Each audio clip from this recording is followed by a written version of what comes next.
We continue to put hazardous waste from the phosphate fertilizer industry into our clean water. And any MP that hears this information, if they don't act on this, then for God's sake, get rid of them.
In 1991, the Australian National Health and Medical Research Council acknowledged the many reports from citizens claiming to be sensitive to fluoridated water.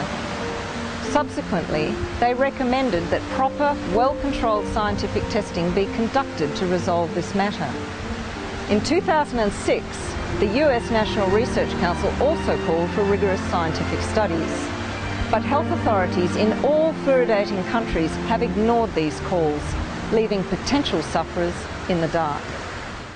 Any toxic substance has a normal distribution curve of response. It's a bell-shaped curve. One end of the bell-shaped curve, you expect to find a few people that are very resistant to a toxic substance. And at the other end of the bell-shaped curve, you expect a few percent, or maybe 1 or 2%, to be very sensitive to the toxic substance. And most people are somewhere in the middle, the average response. So the notion that there's a small percentage of the public that is very sensitive to fluoride is absolutely what you would expect. But it's not being investigated in Australia.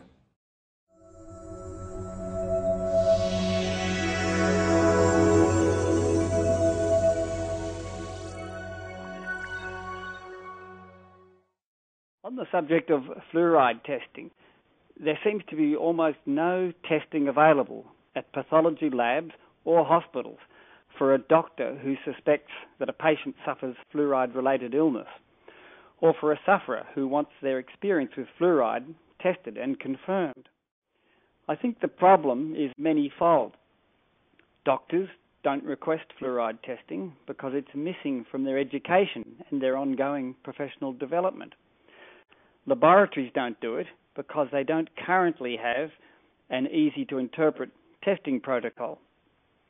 But above all, in my experience, state health departments and national bodies like the National Health and Medical Research Council don't want any clinical testing for fluoride developed. What sort of testing is it that we need, David? We need suitable testing for those many patients who suffer painful symptoms that they have discovered they can get free from if they rigorously avoid all fluoridated tap water and other fluoride products for a period of time, of days or sometimes weeks. In 1991, the NH and MRC report on water fluoridation stated that there were many such people. It said, and I quote, "These claims are being made with sufficient frequency to justify well-designed studies which can properly control for subject and observer bias." End of quote.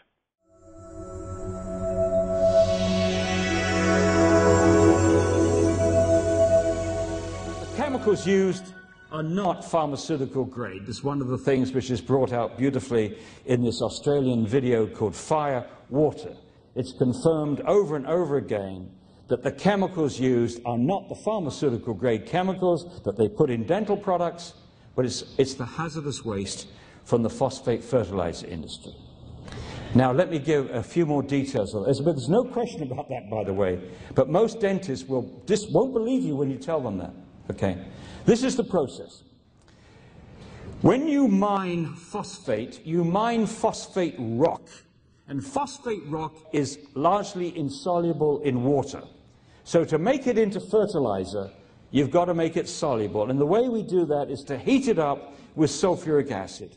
And when you do that, you drive off two very toxic gases, hydrogen fluoride and silicon tetrafluoride. And for about 100 years, these very toxic gases were decimating the local environment, the local vegetation, including the citrus groves in Florida, and crippling cattle.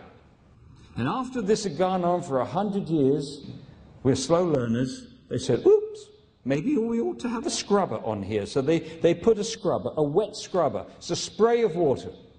And that spray of water converts the hydrogen fluoride and silicon tetrafluoride gases into a solution called hexafluorosilicic acid, which is contaminated with all kinds of other toxic metals and even radioactive isotopes, because the same ore that is mined for phosphate fertilizer is also mined for uranium.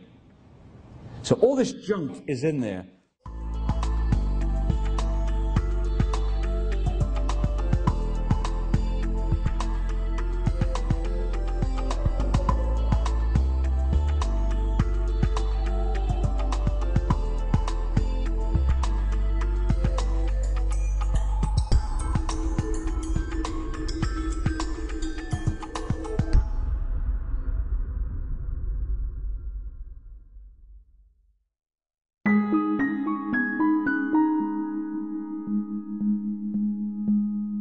Hello, my name is Merilyn and welcome to my story.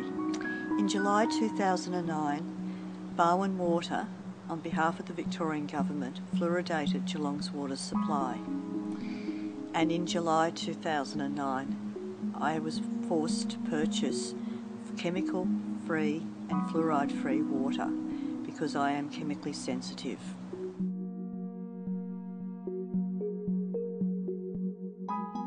In Queensland, the councils now have got the option to take out the fluoride from the water, and a lot of them are starting to do that. And it's not about politics, but about the health of people.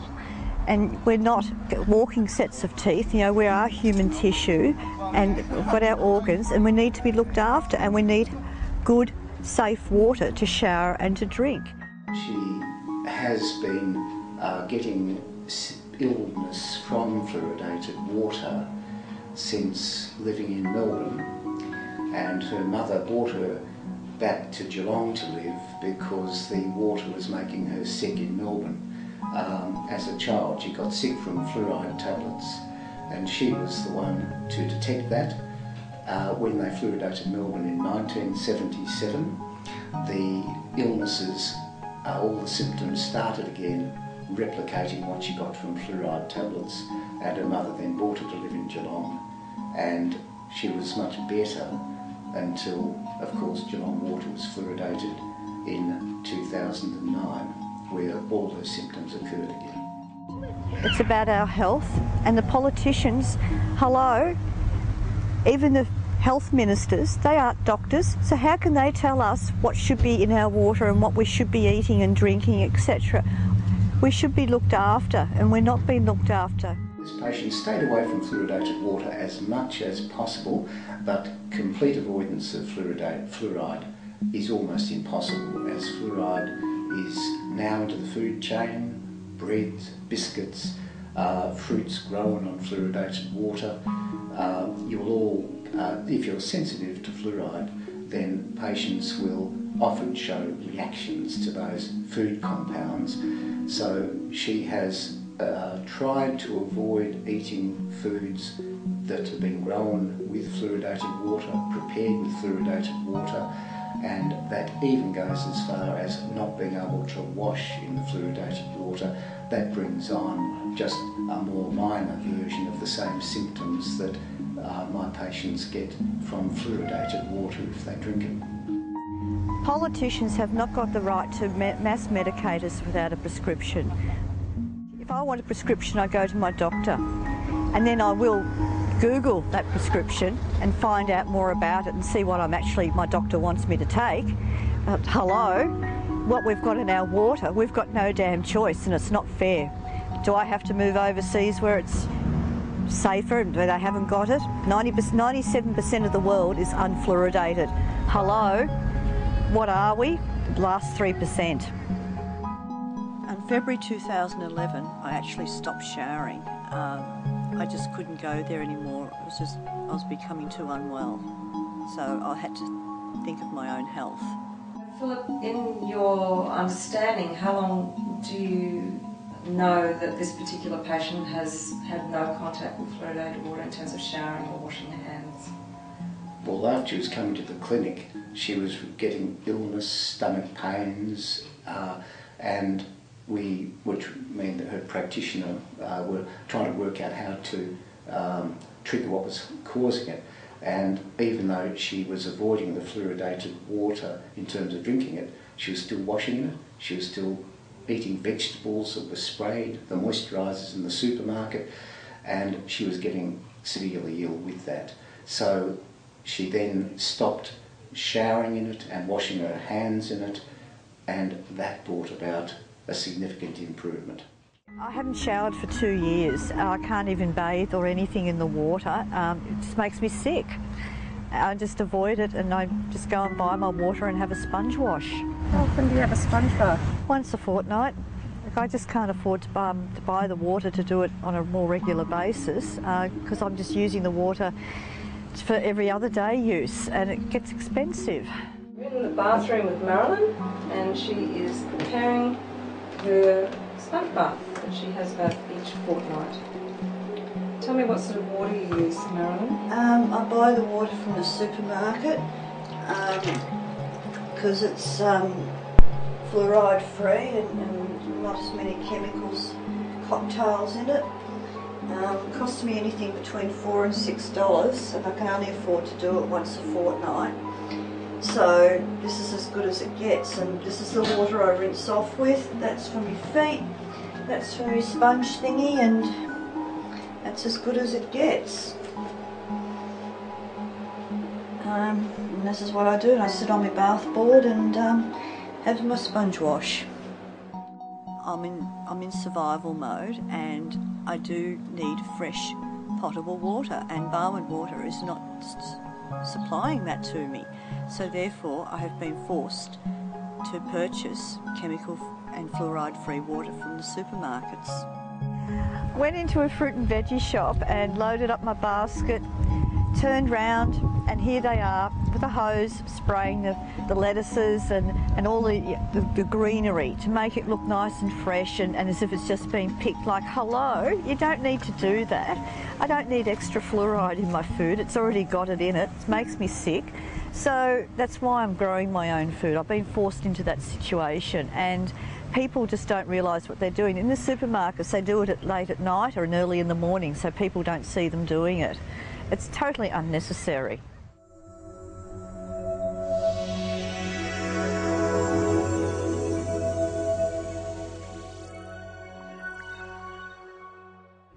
I grow my own veggies and my own fruit. I've increased my fruit production. I've got rhubarb and strawberries growing now.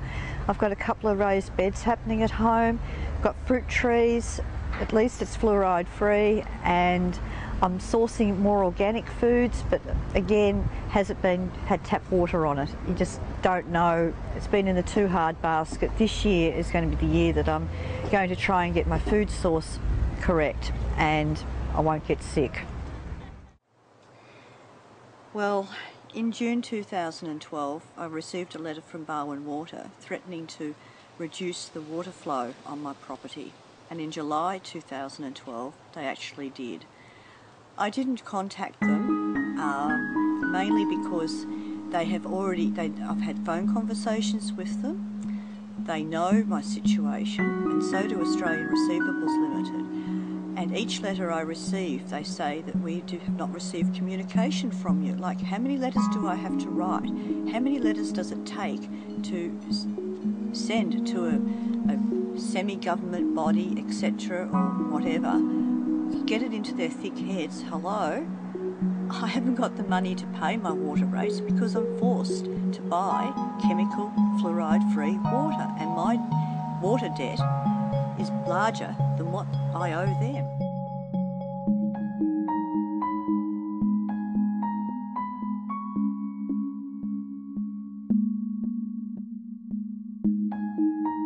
I only feel safe and in control when I'm in my own home and in my own backyard.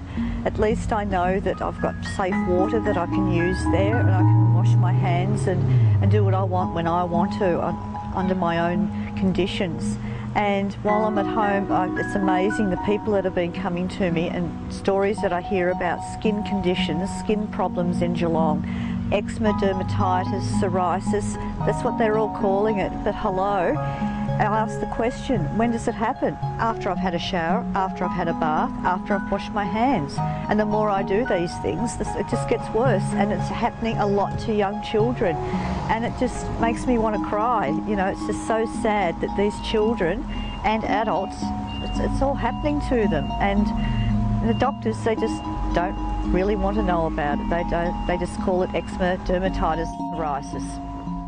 In January 2013, it comes around to them putting the caveat on my property, which is going to, you know, for the debt that I owe them, which is only $1,250, and it's going to make me homeless. And I've had to pay out $4,500 since July 2009 to this very day for the chemical fluoride-free water.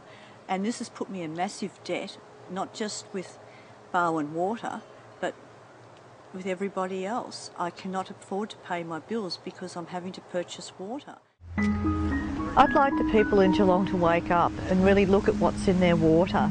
And if I'd had clean, good quality water, I would not have to do this. And my water that comes through the taps is not chemical free. I only use it for my toilet, minimal washing machine. My washing machine doesn't use much water. It's got very good water energy saving mechanisms, and I use minimal water to wash dishes. I'd love to live overseas because at least I could eat and go out to a restaurant and have a meal whenever I want to, shower whenever I want to, wash my hands whenever I want to, without getting sick. I cannot go out to a restaurant with my friends and have a meal, or my family. I can't take a packed lunch to a restaurant, they won't let me in. I can't even shower safely. What do? Move overseas? The main debt with Barwon Water is the sewage transfer of the water to my property. And hello, I'm not really using a lot of it. The water volume that I have, it's like on the bill, you know how you've got the numbers? Mine's an 8 each quarter. It only comes to about $40. I love my cat. She means a lot to me, and I like to extend her life because she's smaller than me, and so her organs are going to be more affected by this water that we're being forced to drink than what it affects me. My water debt per month is in the vicinity of $150 to $180. Do you think it's fair that I have to pay for water that I do not personally use because I cannot have the water touch my skin, or I cannot ingest it? If it touches my skin, it burns, and I have a skin condition, and if I ingest it, it makes me very unwell. This is Merilyn's tummy in healthy mode. She's had permanent bloating since living in Melbourne. If she drinks tap water, her stomach bloats up further with severe pain and discomfort until she looks like she's 9 months pregnant.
Hi Di, thank you so much for taking the time to come to this project and give your experience and knowledge.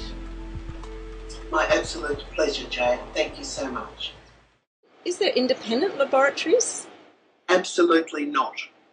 Every test you have, like these independent laboratories, they do, I won't show you the name, but there's loads and loads and loads of different tests that they do on us, but anything to do with fluoride is sent to the health departments themselves, the very people who are forcing this chronic poisoning of us all through this fluoride.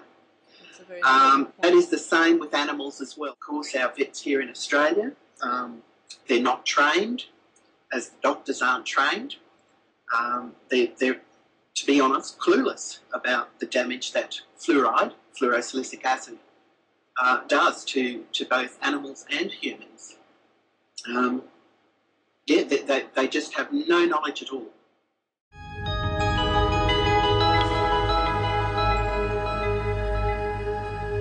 How hard is it for an individual to get tested in this country? It seems to be very hard because even if you go to the trouble of getting urine and blood tests, they're not easy to interpret unless you do a whole series of them and examine all the other fluoride intakes for that person. So the proper sort of clinical testing for symptoms resulting from fluoridated water is pretty hard to get any hospital or any clinic to conduct it. And getting the testing done, I had to sort of demand that it be done, but it was very, very difficult. And the laboratories that he sent the samples to, as I said earlier, do not do the testing and results. They're all sent to Queensland Health, the ones who put the poison in the water in the first place, fluoride. So how difficult was it to get tests analysed once you'd actually had the tests done? Very good question, because I couldn't find anybody at all to analyse the results. And then there's our wildlife. What's happened to our kangaroos, like down at Portland? Their bones are so, they're crippled, they're not living nearly as long as a healthy life as what they should be. Like, where does this begin? Where does it finish? It's just not right. You know, we're one of the last countries in the world to have fluoride in our water. How archaic and backward is that? Now, everyone, so many of you with your beautiful pets may not make a connection between the fluoride contamination of our water and food supplies and sickness and illness in your pets. This must be addressed and care for our beautiful pets.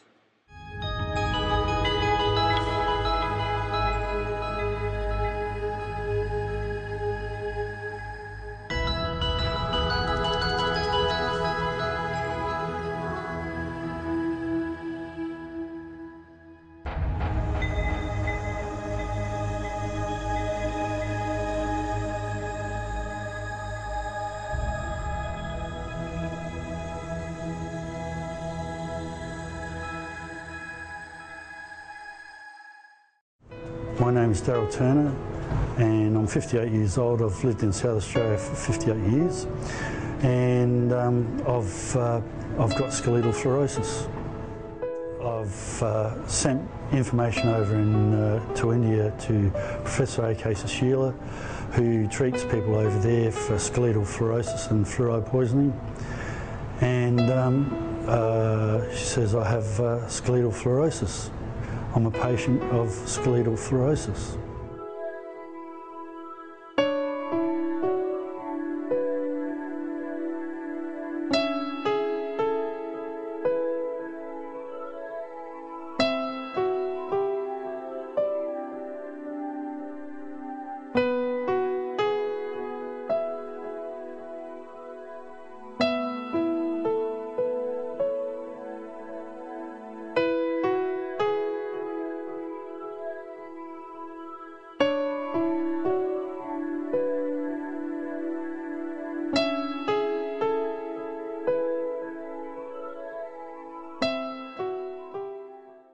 Very serious is the fact that whilst your engineers can control the concentration at the public waterworks where the fluoride is put in, what they can't do is you can't control the dose that people get at the tap, because you can't control how much water they drink.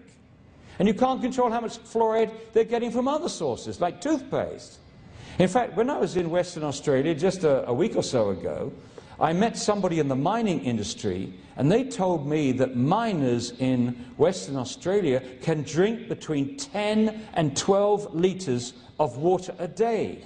Those miners, I tell you right now, are wrecking their bones, based upon what we know from India and China. They are wrecking their bones, and nobody's warning them if they're using fluoridated water.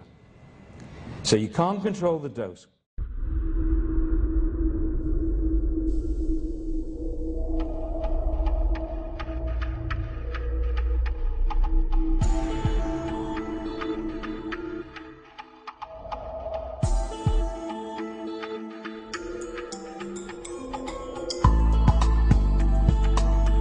Ladies and gentlemen, 1 milligram per litre of water, fluoride in the water, 2 milligrams per 2 litres of water,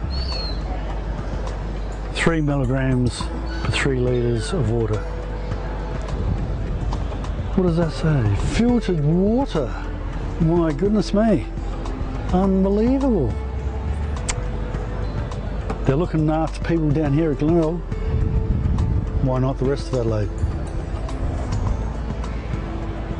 Yeah, I used to work in aluminium foundries as a die caster, and we used sodium fluoride every day as a flux for the aluminium die casting process, which helps with the structure of the aluminium when it's flowing in the die to make up mag wheels and other car components.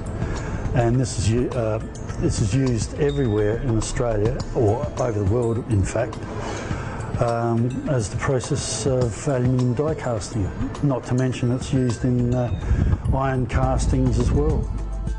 I've never ever been told by any government agencies or even my employer about the toxicity of working with fluoride, except for my leading hand the first day I ever used sodium fluoride, and he told me be careful that stuff, it's poison.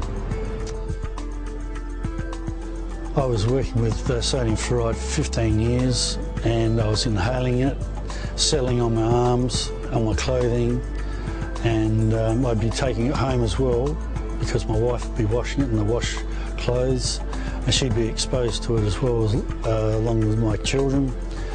And not to mention it was in the water supply as well, so we were ingesting it, soaking in it and eating it through the food supply.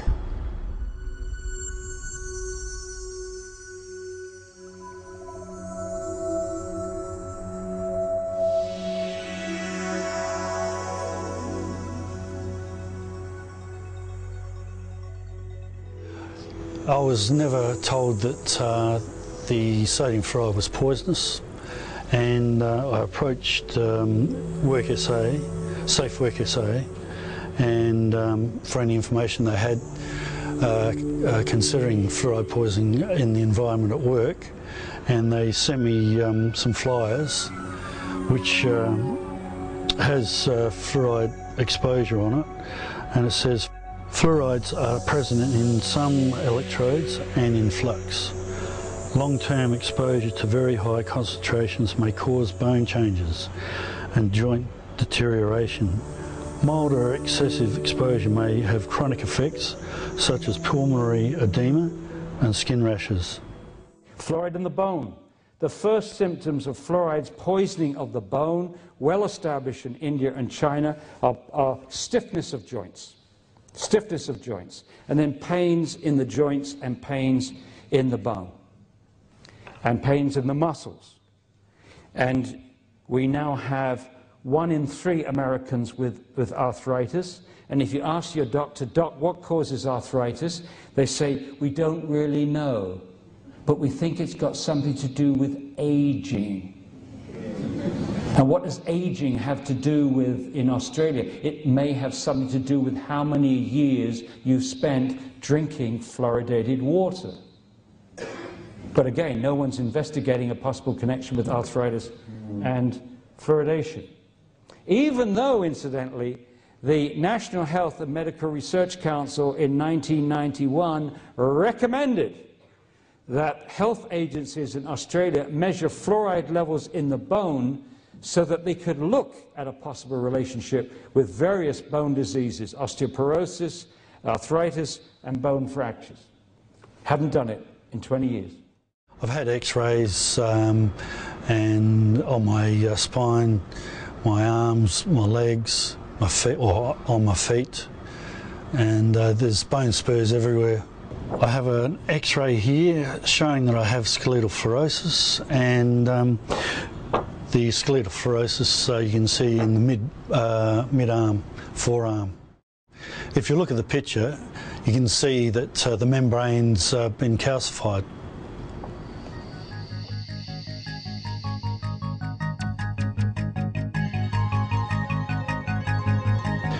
Professor A.K. Sheila says that if you have this sort of affliction in your bones, you have skeletal fluorosis. I think it's terribly hard for a GP who comes across a patient who knows that they're being harmed by fluoridated water and who's worked it out for themselves by going on and off of the water. They look around and they can't find any easily available testing to do.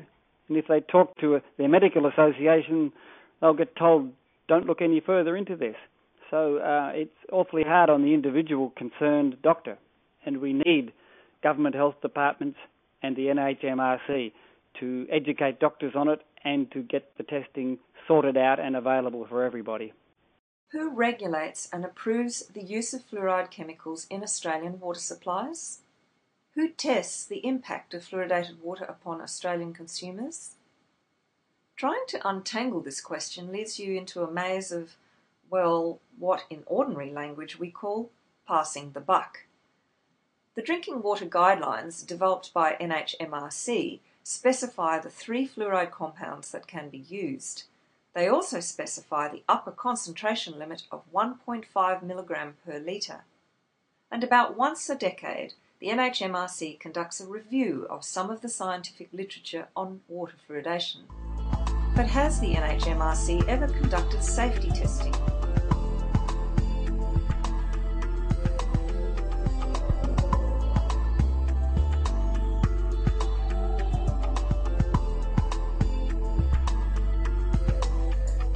Or efficacy testing on these fluoride compounds? No, never.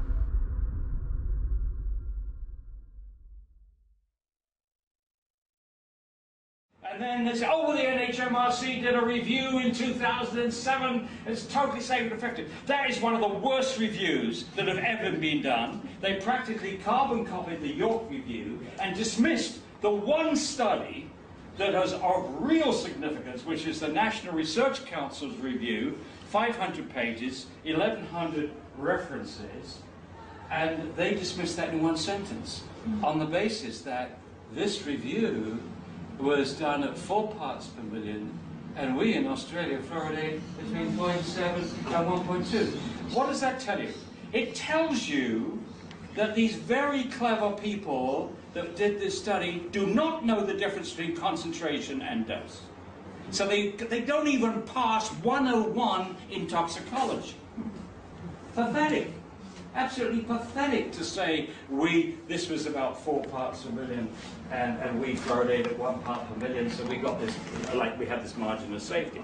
Bullshit. Number one, the National Research Council looked at studies less than 4 parts per million. Some of them were actually less than 1 part per million.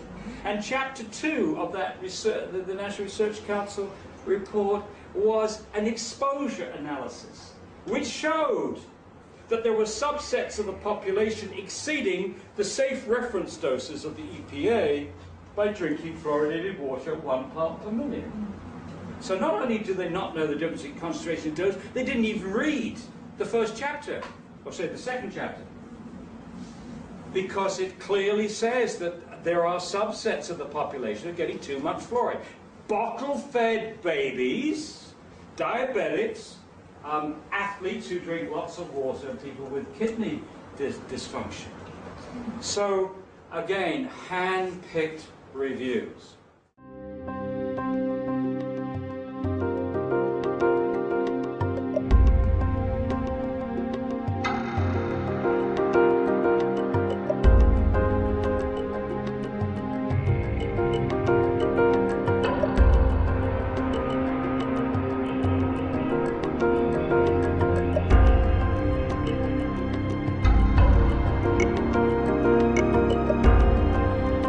Write in Medicines to Citizens that it's not their role to do any such testing.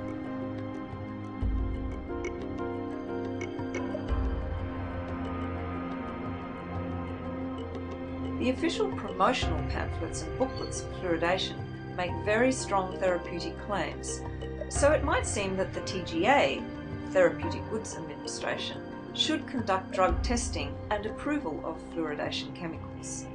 The TGA's own description of its role includes, quote, essentially any product for which therapeutic claims are made must be listed, registered or included in the Australian Register of Therapeutic Goods, the ARTG, before it can be supplied in Australia, unquote. But neither fluoridated water nor the fluoridation chemicals are listed there.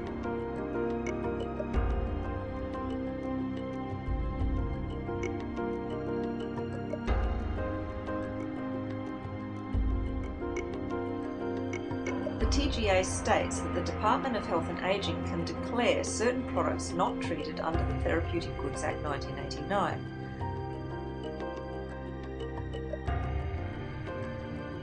Among those excluded products are oral hygiene products for the care of the teeth. But the term oral hygiene products brings to mind something you slosh around in your mouth and spit out. Tap water, on the other hand, with its fluoride, is eaten and drunk and enters the gut and bloodstream.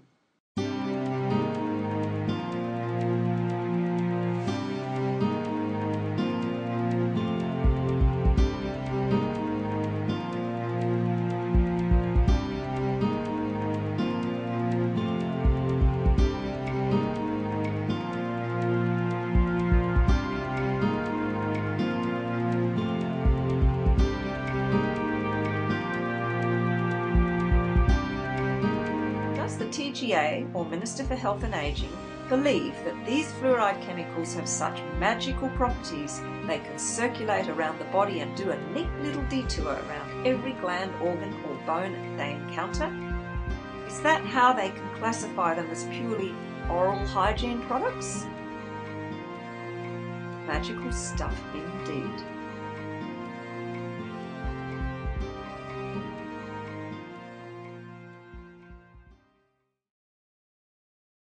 Of course, most fluoridated tap water is not consumed by people and ends up in the environment. Perhaps other regulatory agencies should be involved in testing and monitoring. The Environmental Protection Authority, or EPA, in each state, for example. But the state EPAs quote various acts and regulations that mean they don't have to deal with anything to do with the flow of fluoridated water into the environment. The New South Wales EPA states that it's entirely the business of New South Wales under the Fluoridation of Public Water Supplies Act. EPA New South Wales does admit that the Environment Operations Act prohibits the disposal direct to waterways of fluoride waste streams that are generated from industrial or manufacturing processes. But apparently, when the same waste streams of industrial fluoride are deliberately added to the water supply under the Fluoridation Act, the EPA must look the other way when it enters various waterways and the general environment. If the fluorides added to water cannot be assessed by the TGA or EPA, then NICNAS? But no, for unspecified reasons, NICNAS officers state that the matter of examining these silica fluorides is outside the scope of NICNAS. Finally, if these various bureaucracies claim that regulations prevent them from assessing fluoride, and if the TGA claims that they do not class it as therapeutic goods, Perhaps fluoridated water is a beverage and comes under food standards. But the Food Standards Australia and New Zealand Agency has also conducted no safety testing on fluoridated water. This revolving door of offloading responsibility for fluoride is not unique to Australia. In the USA, an FDA has never assessed nor approved fluoride for addition to water for public health purposes. And the other agency, the National Health and Environment Effects Research Laboratory, also states it has no data on water fluoridation chemicals.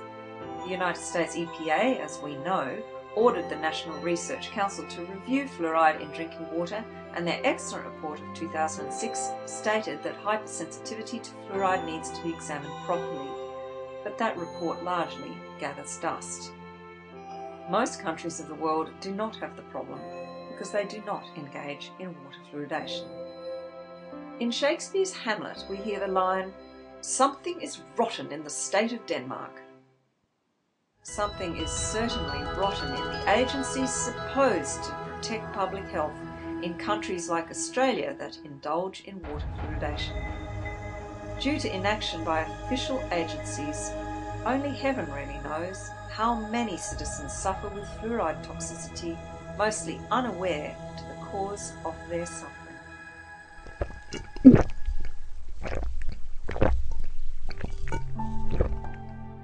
department I was in was the foundry.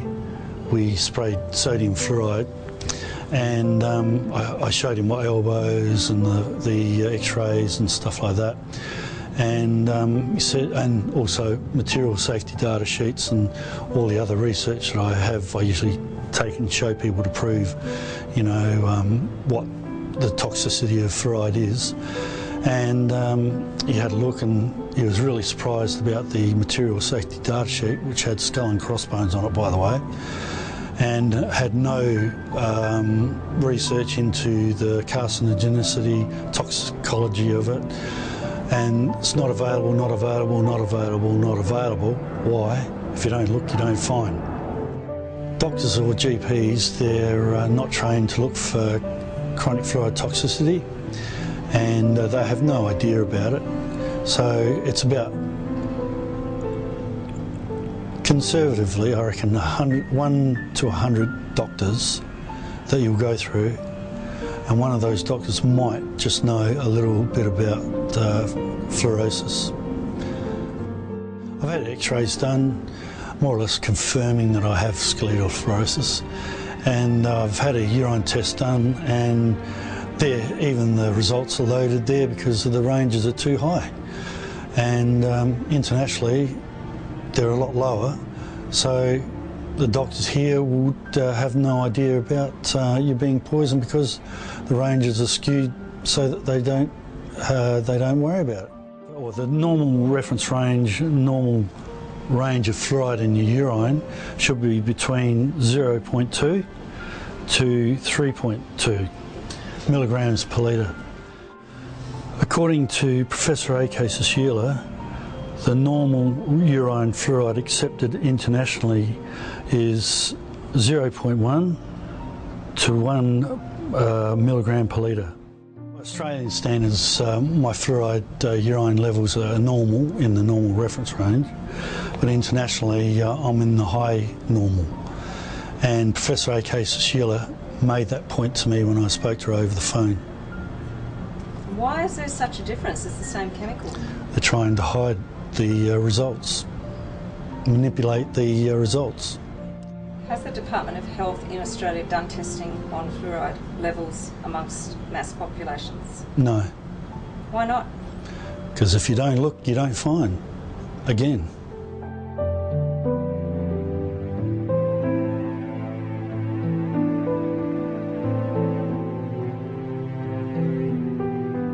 With the fluoride exposure, you're getting it from the water, the food, and you're breathing it in, you're soaking it in when you're in the shower and baths. So you're getting it from everywhere. It's even at the beach, you're getting it through the seawater as well, because there's calcium fluoride in the water, the seawater, which is up to 1.5 milligrams per litre. Calcium fluoride's still poisonous and it's still doing damage over in India, People are being poisoned to the fact that they're deaf, dumb and blind, crippled. With the fluoride that's in our water supply, is hydrofluorosilicic acid, is not natural. It comes from the smokestack scrubbers of the fertiliser industry and the aluminium industry. So we're having arsenic, cadmium, uranium, you name it, we've got it in there, and it's not good for anybody. We discussed, my GP and I discussed having a bone biopsy, and I cringe because I do not like surgery one way or the other, and I said, did I have to go under a general anaesthetic? He said, no, we'll just do a local anaesthetic, and we both cringed at the same time as he said it, and he said we could either take it out of your rib or one of your bones in your legs or your pelvis. It's your choice, he said, and I said, that's easy for you to say. And I said, no, we'll just defer that at the moment, and we'll see. I'll take one for the team when I need to.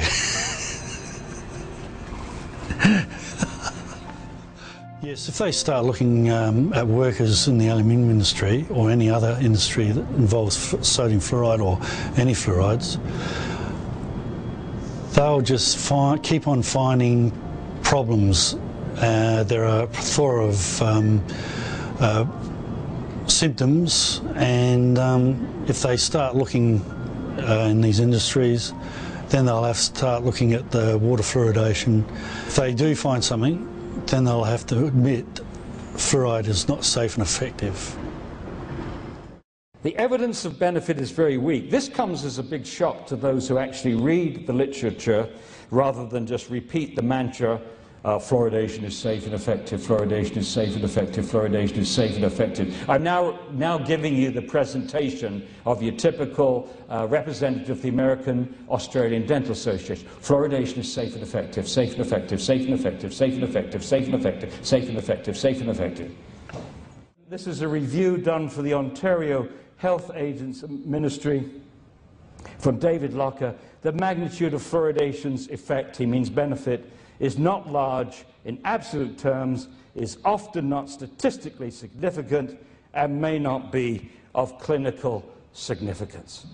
And yet we keep violating the individual's right to informed consent to medication, and we continue to take risks with our health, and we continue to put hazardous waste from the phosphate fertilizer industry into our clean water. As I say, this is an atrocity. And any MP that hears this information, as I said at the beginning of the programme, if they don't act on this, then for God's sake get rid of them. Because they are not trusted, they can't be trusted to run a bicycle shop, let alone a government.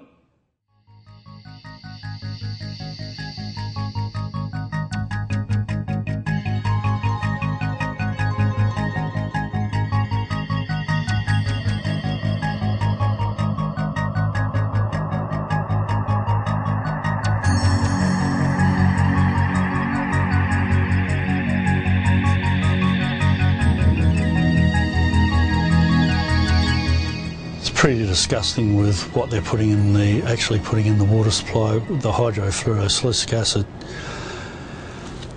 It's an industrial waste product, and there's no byproduct with it. It's industrial waste. It's poison. It kills people, and it's killing people today, but it's anonymously killing people. Doctors aren't trained to look for fluoride poisoning symptoms. Osteoarthritis, trembling in your hands, neuromuscular problems, food allergies, immune system problems, Alzheimer's disease. Why Alzheimer's disease? Or sodium fluoride helps aluminium get through the blood-brain barrier, so anything that's containing aluminium with sodium fluoride in it, some of that aluminium will be going straight to the brain. When I had fluoride out of my system as much as possible, I have never felt that good in my life, ever, even when I was a child before fluoridation came along, because my mother smoked, and it's in cigarette smoke as well.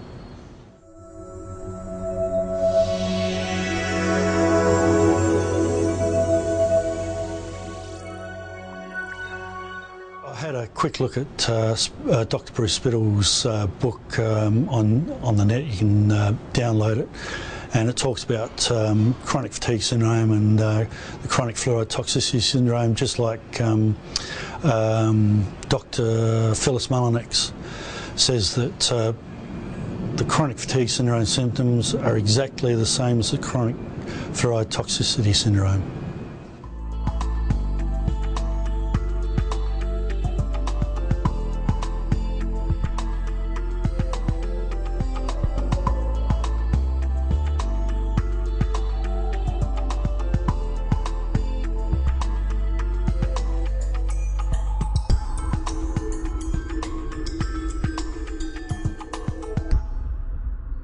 No studies have been investigated a possible relationship between fluoridated water and lowered IQ in children, arthritic symptoms in adults, underactive thyroid, increased bone fractures in children, earlier onset of puberty, Alzheimer's disease in adults, accumulation of fluoride in the pineal gland and lowered melatonin production, and the fact that there are many reports of citizens being sensitive to fluoride. None of these have been investigated scientifically in Canada. The science hasn't been done. If you don't look, you don't find. In 2006, the National Research Council of the National Academy of Sciences in the United States, the nation's premier source of independent scientific expertise, noted, quote, "The endocrine system, apart from reproductive aspects, was not considered in detail in recent major reviews of the health effects of fluoride," end of quote. Then went on to list thyroid disease as one of the, quote, "major areas for investigation," unquote, for endocrine research. Did the Australian NHMRC investigate this matter thoroughly? You be the judge. Let's try an experiment. Open this document. Search for the word endocrine. We're using a Mac. Press Command F. Type endocrine. Highlight all. Phrase not found. That's right, it's not even mentioned once. Let's try these other searches. Pineal. Phrase not found. Digestive. Phrase not found. Kidney. We have one reference. Let's look at teeth. Highlight all. It seems we do have teeth.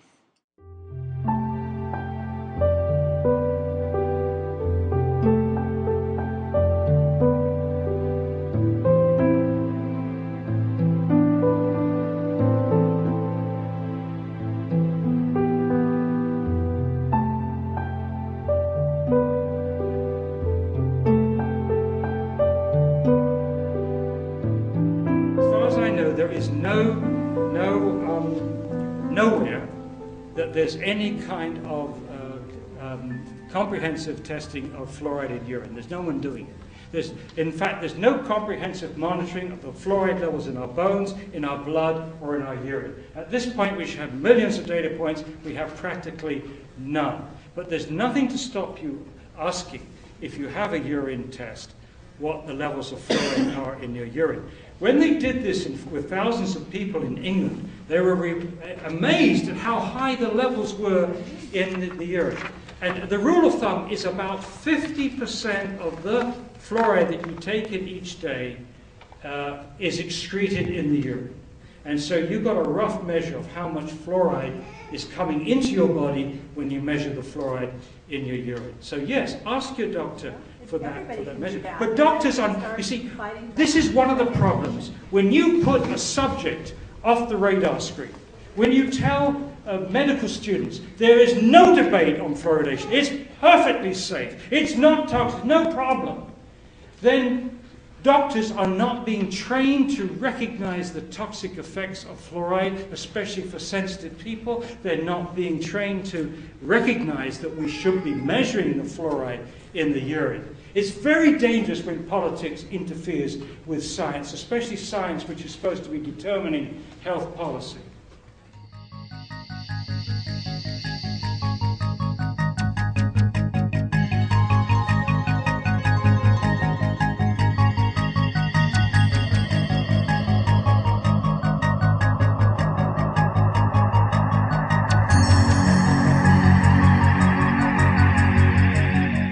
Shock any Australian taxpayer to know that despite this call from the NHMRC in 91, to this day in 2013, no such testing procedure or program has been implemented in Australia.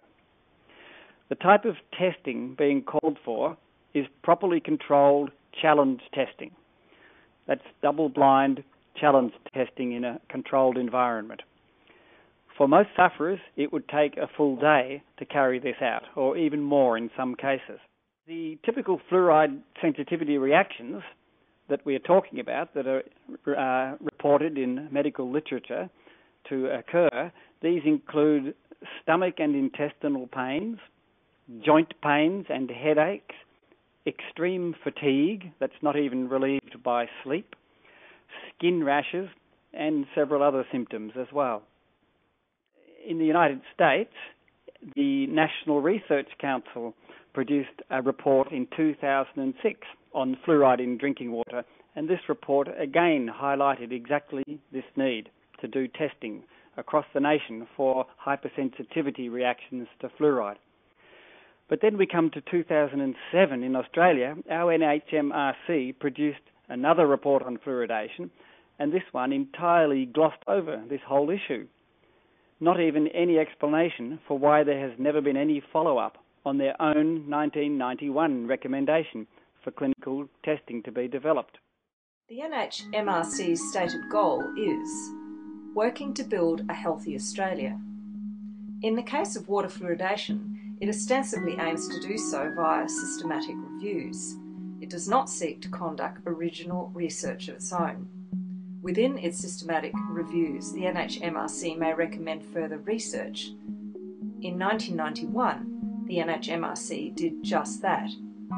The 1991 review drew attention to potential susceptibility, that is, what is now called hypersensitivity, to the effects of ingesting fluoridated water. In 1991, the NHMRC report stated, quote, "It is desirable to explore in a rigorous fashion the vague constellation of symptoms which are claimed to result from ingestion of fluoridated water can be shown to be reproducibly developed in these susceptible individuals. These claims are being made with sufficient frequency to justify well-designed studies which can properly control for subject and observer bias." NHMRC 1991, page 142, unquote. In the public interest of seeing how far the NHMRC has come toward doing the tests they recommended, I rang their office based in Sydney.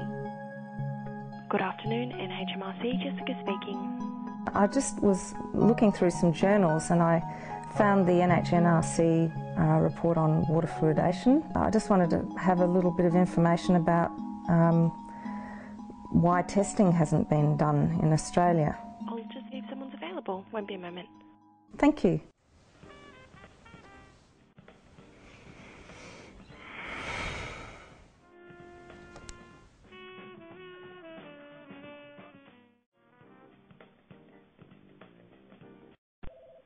Hi, you there?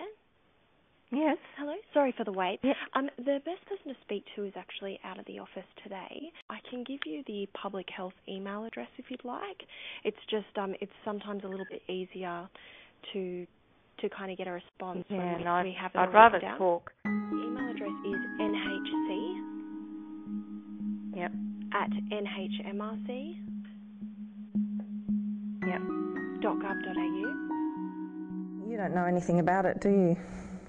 It's really odd. It seems really strange to me, and I just need to get some clarity because I'm just trying to work some stuff out. Oh, thank you very much. I appreciate your time. Well, we didn't get a response today. Apparently somebody only works part-time.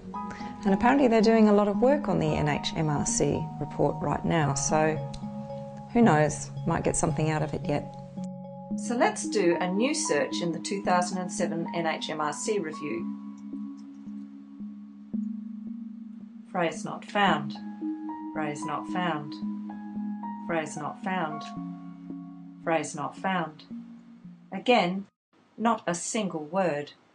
After running this test and seeing these results, I wrote to the NHMRC to confirm whether or not such studies have been conducted since 1991 and would the organisation care to comment on the matter. As you are now aware, the NHMRC's 2007 systematic review does not mention the word hypersensitivity, despite the US National Research Council's 2006 report calling for more studies into this area. But I wanted to be sure I was not missing something. In an email dated March 26, 2013, an NHMRC representative confirmed that the 1991 review, which recommended controlled sensitivity testing, has now been rescinded, and that this was followed by an unpublished edition in 1999. No comment was offered on the process or content involved in this review. The NHMRC representative drew attention to the organisation's published 2007 review, which considered, quote, the current available evidence base, unquote. If these studies don't exist beyond the many case reports published in the 1950s to 70s, why did NHMRC not move heaven and earth to have an Australian research facility do them with NHMRC government funding? We know that the NHMRC has all the power of government to get necessary research done or not be done as they see fit. All the fluoridation promoters have to do is make sure the available evidence does not include proper health studies, and the NHMRC will keep the only available studies. If somebody actually did the studies, the NHMRC would be able to look at them. If they want something done, they have all the power of government to get it done. If they want something left alone, they seem to have the power to make sure it's left alone. Given this, the $65,000 question becomes apparent. Regardless of the reasons why there's been no word from the NHMRC in 22 years about potential hypersensitivity to fluoridated water, does this really mean that no one in Australia is currently suffering from this condition? Or is it possible that there are genuine sufferers out there suffering serious symptoms from fluoridated water without even realising it? If NHMRC stated in 1991 that, quote, these claims are being made with sufficient frequency to justify well-designed studies, unquote, how would it be any different now? We were able to locate many such people in the course of researching for this film. The even bigger question, the million-dollar question, is why did the NHMRC completely disregard the entire 2006 US National Research Council report when they must have known that on page 303 of this report, hypersensitivity testing was called for, mirroring the NHMRC's own 1991 advice? With such a glaring oversight, how did the NHMRC still manage to make the following conclusion in 2007? Quote, there is no evidence of adverse health effects of water fluoridation at 1 part per million, unquote. Unless somebody actually looks for harm, then every future review will say nothing different. If you don't look, you won't find. Has the NHMRC been irresponsible in not researching or calling for further research of fluoridation's effect on the kidneys? After all, there's only a single mention of kidneys in the entire report. It seems the NHMRC imagines we are just a set of walking teeth only.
According to Frank Parsons, the non-invasive testing techniques of iris, chromatic photography and hair analysis collectively can be used to provide a unique toxicity evaluation. Generally, iridology can be considered controversial, however chromatic photography is scientifically significant.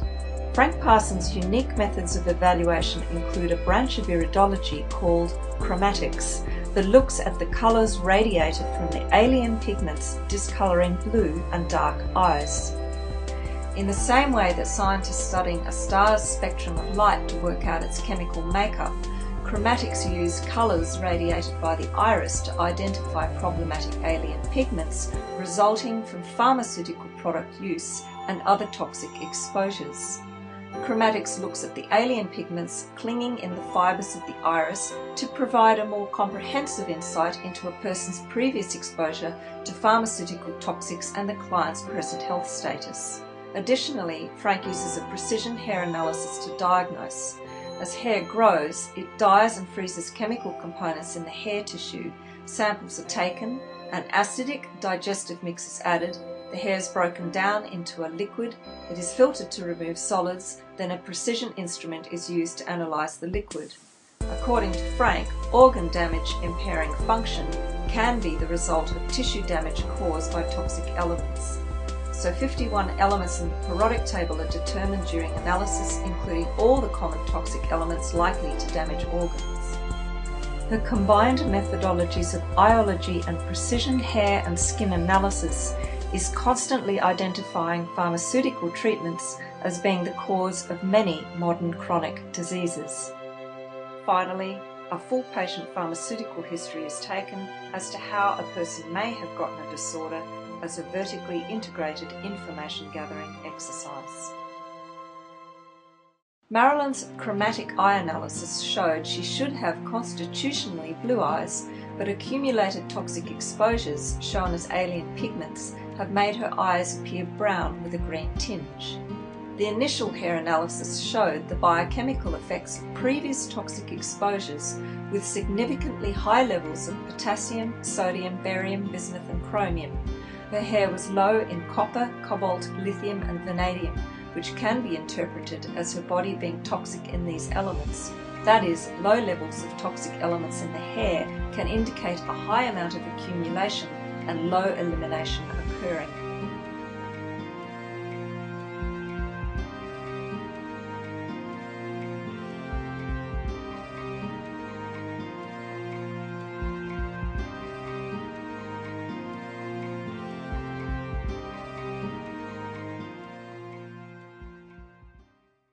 Thankfully, Campbell Newman, as Premier of Queensland, rescinded the mandate, which should have never been there in the first place, in Queensland or Australia-wide, but now has handed that over to the councils to decide.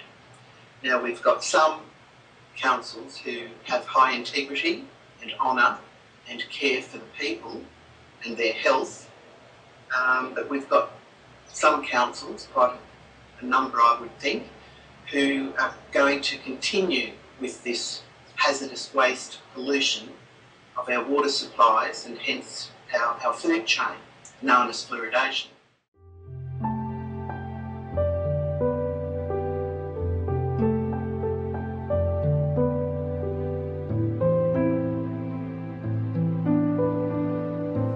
In 1973, the Victorian government passed through legislation the Victorian Fluoridation Act, which basically stops people from suing the government for any ill health side effects of the fluoride in the water. They've made this act so stitched up you cannot sue them, touch them or anything. But why are they doing that if it was so safe? It's not safe. And they know that, and that's why they've made this act, so we can't touch them. So what can you do? What can you do for all of us? I'm not the only sufferer out there. There are many, many others. Please write short, sharp letters to your local MP asking for fluoridation to be withdrawn from your water supply. what would be the implications if the NHMRC of 1991 report recommendation was followed and the symptoms of susceptible people were shown to be reproducibly developed in well-designed scientific studies by the government's own health agencies?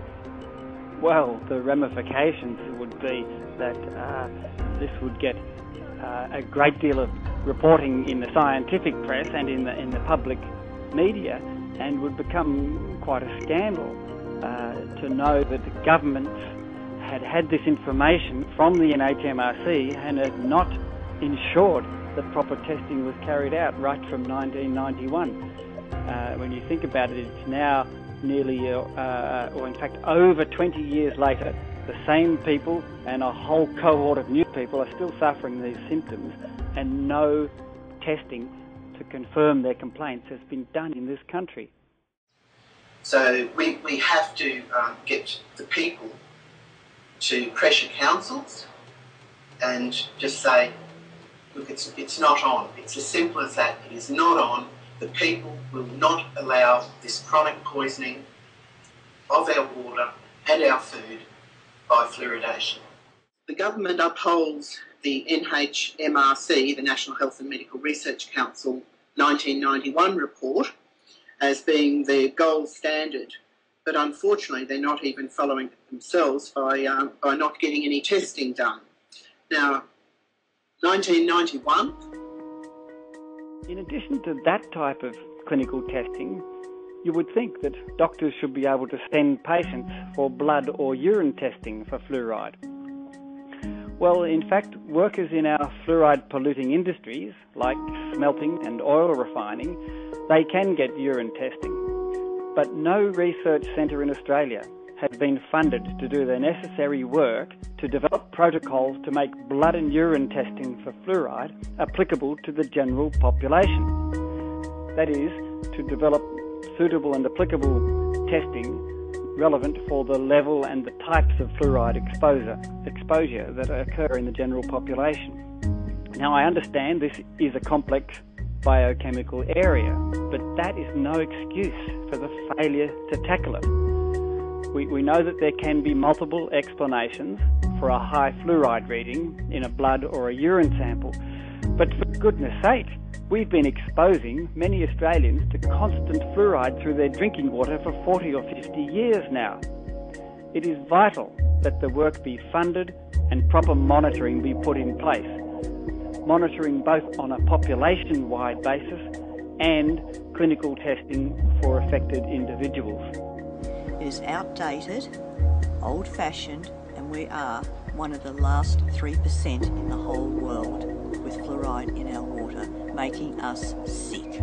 Please, everyone, think about everything in this film and demand the Australian government end water fluoridation pollution forevermore, urgently.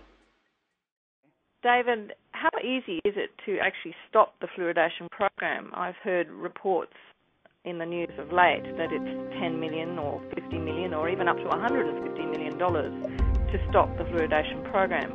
Surely it's as simple as just turning off the tap, not buying the chemical and not putting it in the water. What are your thoughts? Yes, it is that simple. Obviously, you just turn off the valve, stop the flow of fluoride, and then take your time to deconstruct the equipment. But it's only when you have shared water supplies between neighbouring municipalities, if they don't all agree on stopping at the same time, then one council might be forced into installing defluoridation equipment, and that is costly. But they should all stop at the same time. As simple as that, to stop fluoridation. As simple as that, yes, and it's time. In 2013, there's no reason it should be still going on. It's my opinion that it is a scientific disgrace and a public health disgrace that state and federal health departments are neglecting or even blocking this fluoride testing from happening. We need a serious university-level public debate among qualified scientists with specialties in toxicology and environment to sort out fluoridation health issues as a matter of public policy and ethics. not just media hype and propaganda about caries, where people are encouraged to vote for their favourite belief system, and where even the mention of possible toxic accumulation of fluoride is merely brushed aside with breathtaking arrogance. So, is it fair that I have to pay for something that I personally cannot have contact with?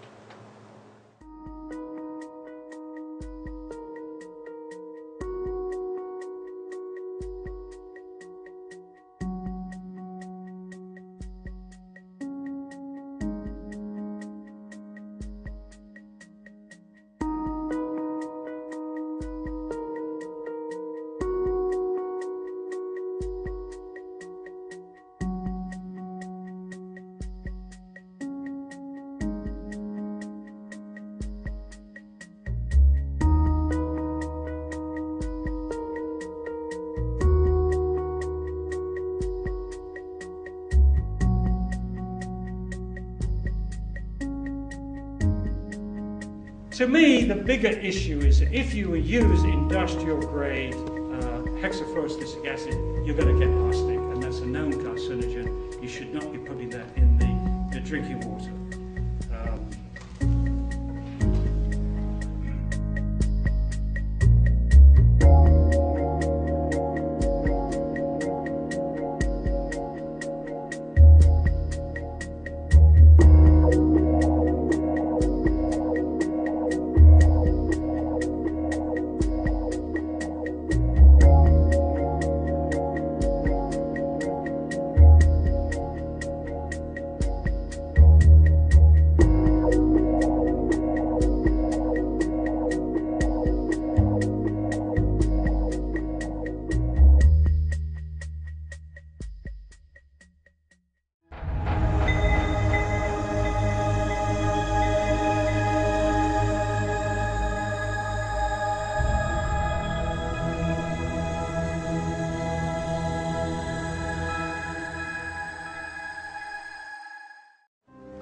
So, that's my story.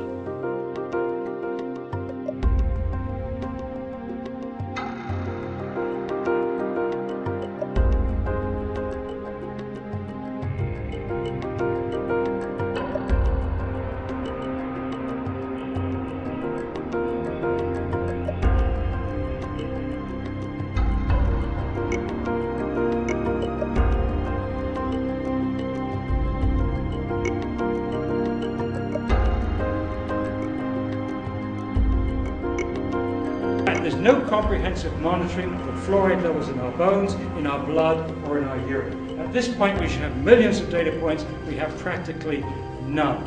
Had no research into the carcinogenicity, toxicology of it, and it's not available, not available, not available, not available. Why? If you don't look, you don't find. Has the Department of Health in Australia done testing on fluoride levels amongst mass populations? No.